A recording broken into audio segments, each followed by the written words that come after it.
Tonight on Reporting Scotland, a couple lose their bid to sue UK and Scottish ministers over cuts to winter fuel payments.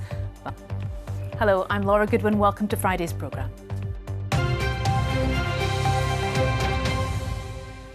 Like many pensioners, Peter and Flo Fanning were really worried when they were told they were losing their winter fuel allowance.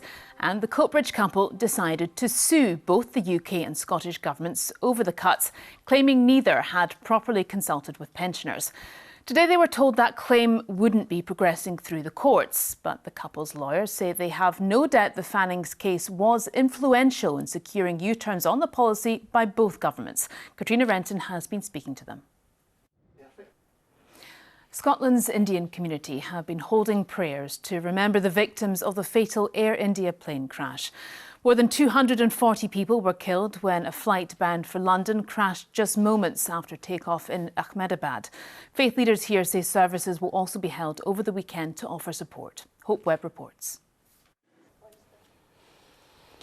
The SPFL says there is a greater need for football banning orders to tackle unacceptable conduct at football matches. The organisation pointed to the use of smoke bombs and flares as a particular concern. Well, our sports news correspondent Chris McLaughlin is here. Chris, what has been said?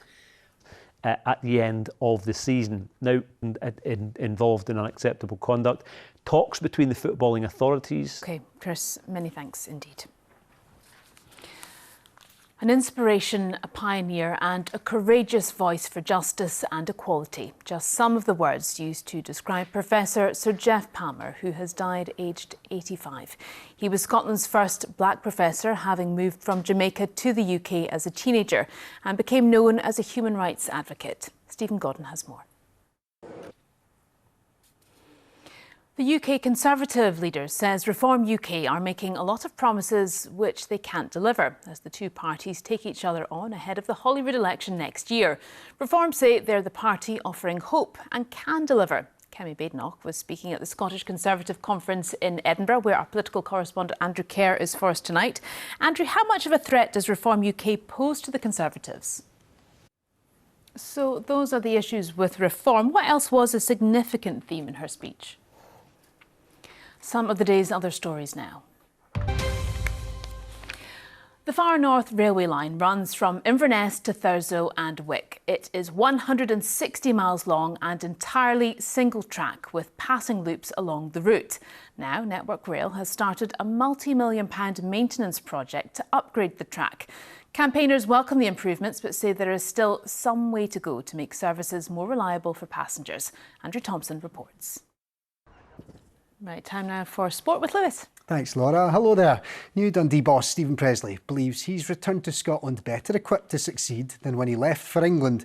So yeah, our love and thoughts with his family, Laura. Really sad. It really was, yeah. But yeah, an inspiration. An inspiration indeed, yeah. Lewis, thank you very much. Thanks, Laura.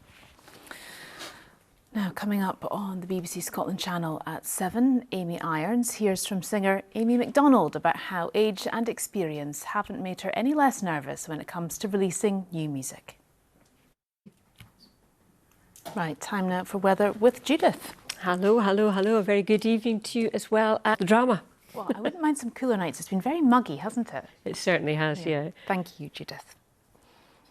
And that's where we leave you this evening. Judith and I will be here with your late news at around 10:30. But until then, from everyone on the team, do enjoy the rest of your evening and have a great weekend when it comes. Thank you for joining us. Bye-bye.